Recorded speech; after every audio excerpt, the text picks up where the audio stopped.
بسم الله والصلاة والسلام على رسول الله. ان شاء الله تكونوا كامل بخير وعلى خير. اليوم جبت لكم وصفة تاع بريوش ولا شريك، وصفة سهلة وبسيطة. تبعوا معايا للاخير باه تفهموا مليح الفيديو. هنا عندي 3 كيسان ونص فرينة. كيلت بهذا الكاس 2 مغارف خميرة الخبز، وضفت لهم مغرفة تاع سكر، مغرفة كبيرة. خلطت كل المكونات وزدت لهم مغرفة صغيرة نتاع الملح. هنايا البنات اللي عندها حليب الغبرة من الأحسن تحط حليب الغبرة 3 مغارف كبار. اللي ما عندهاش كيما أنا هنا ما كانش متوفر عندي حليب الغبرة، راني زدت 2 مغارف نتاع الخل باه يجيك خفيف ومهشهش. تخلطي كل المكونات وتبلي بالماء الدافي، تبقاي تزيدي بشويه الماء وتبلي حتى تستلم لك العجينه وتتحصلي على عجينه طريه. تعجنيها شويه مدة 10 دقائق ولا ما يحتاجش العجين بزاف. هاد الخبز بريوش عفوا، راح تعجنيها وتخليها تخمر لمدة 1/4 ساعة. المرحلة هذه يا البنات راني مازلت ما ضفتش الزيت. فيه 2 مراحل هذا البريوش، نخليوه يخمر لمدة 1/4 ساعة، نغطيوه بالصرفيطة ونخليوه يخمر لمدة 1/4 ساعة. بعد ما خمر هانا رجعنا ليه،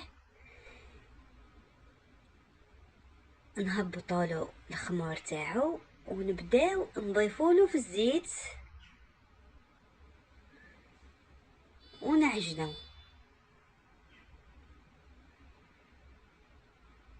بهذه الطريقة. ما تصبيهش بدفعة واحدة، حطيه بشوية وعجني.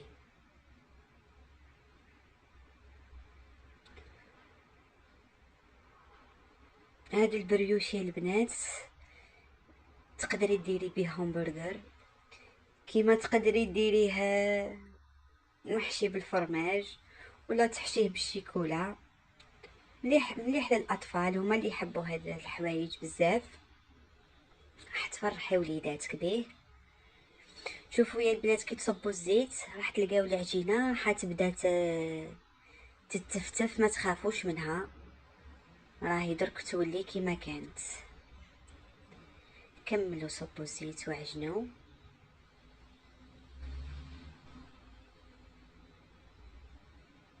ما يحتاجش وقت، في دقيقه يوجد. المده اللي يديها هي المده اللي يتخمر فيها وخلاص. صبوا الكميه كامل اللي بقات ونكملوا نعجنوه.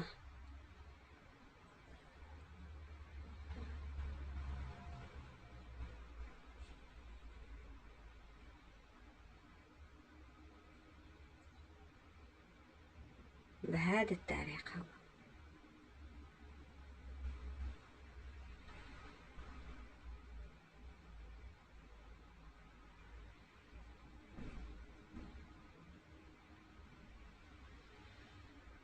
البنات حبيت نهضر لكم على واحد الموضوع. اللي مش مابوني في الصفحه يابوني، على خاطر راني عندي اللي يتفرجوا بزاف وما همش مابونيين في الصفحه. ونفضلكم ابونيو في الصفحه باش يصلكم كل جديد اللي نحطو. راح تستفادوا من حوايج بزاف راني رايحه نديرهم لكم في هذه الايام. نكملوا نعجنوا الخبز تاعنا.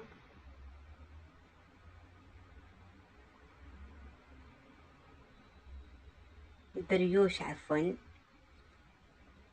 ندخلوا الزيت مليح فيه. الكميه تاع العجين هذه راح تمد لنا 12 حبه تاع البريوش. الله يبارك راهو يطيح بزاف. وإلا حبيتي ديري، انا 12 حبه جاوني ما عليهمش متوسطين. الا حبيتيهم صغار راح الكميه هذه تمدلك اكثر من 12 حبه. قسمت العجينه على زوج، كل وحده راح نقسمها ل6 كرات بهذه الطريقه. نزيد العجينه الثانيه، نقسمها هي تاني الى 6 كرات.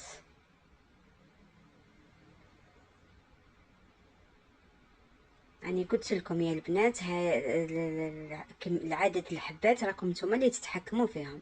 حبيتوهم كبار حبيتوهم صغار، ديروا وجربوا وشوفوا الحبه قد ما تحبوها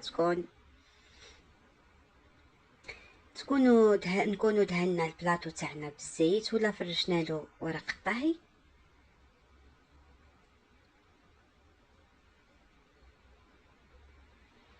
نكوروا الحبات تاعنا بهذه الطريقه ونحطوهم في البلاطو تاعنا، ونكملوا بنفس الطريقه حتى نكملوا مع كامل العجينه.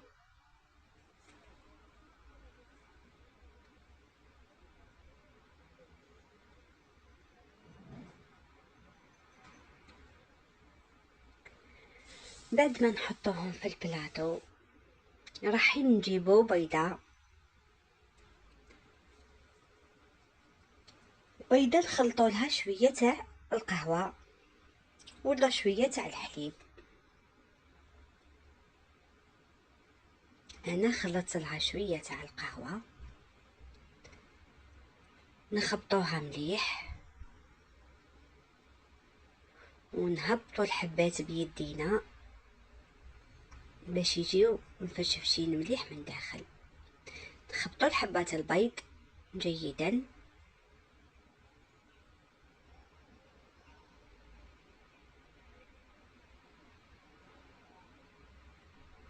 وندهن بها كامل الحبات تاعنا.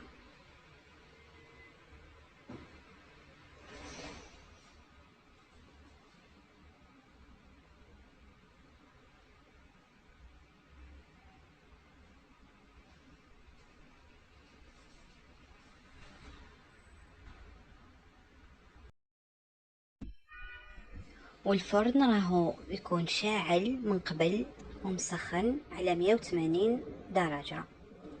نحطوا لهم الجلجلانية من فوق، اللي تحب تحط السينوج تحط السينوج. نحطوا لهم الجلجلانية ونخليوهم يخمروا مليح في بلاصه سخونه. نخليوهم يخمروا، بعد ما يخمروا رانا نحطوهم في الفرن اللي قلت لكم راه كان مسخن من قبل. البريوش تاعنا راهو طاب يا البنات، وكيما راكم تشوفوا فيه واحد الخفه جا فيها. انا هذا استعملته كخبز البرجر، راح تشوفوا الطريقه اللي درت بها.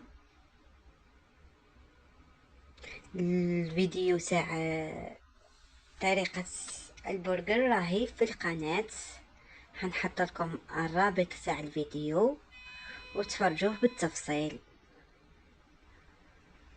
هنا حبيت نحل لكم الحبه باه تشوفوا الخفه تاعو من داخل كيفاه راهو.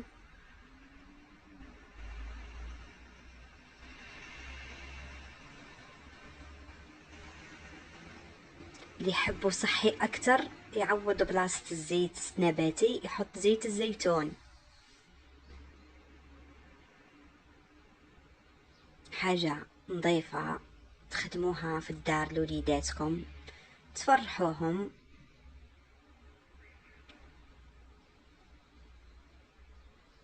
راح يحبوه بزاف، ما كانش اللي ما يحبش هاد الوصفه، كبار وصغار.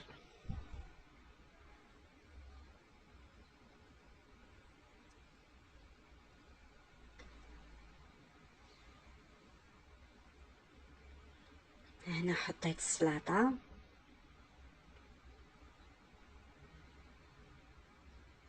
زدت قليل من الطماطم. وانتم الحشو اختياري، انا عطيتكم كفكره فقط، نتوما حشيو بالشي اللي عندكم، بالشي اللي تحبوا.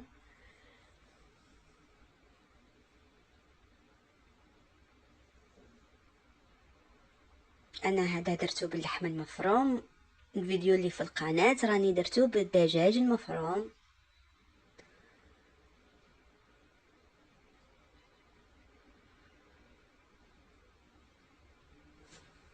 زدت حطيت من فوق البصل اللي كنت حمرته في المقلاة،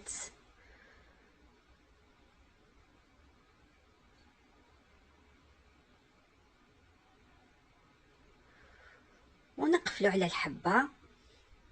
وهذه هي الوصفة تاع نهار اليوم، ان شاء الله تكون عجبتكم وصفتنا لنهار اليوم.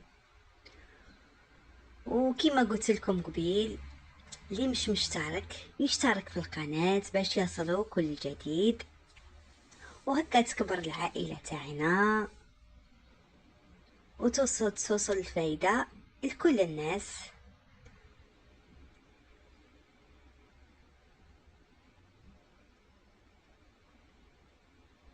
شوفوا داك الجمال، شوفوا ما شاء الله، حبيبة تشهي الله الله.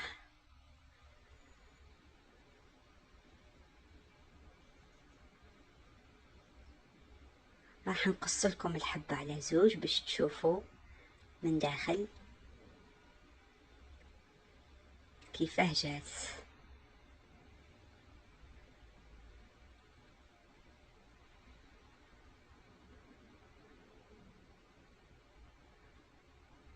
شوفوا كيفاه جات.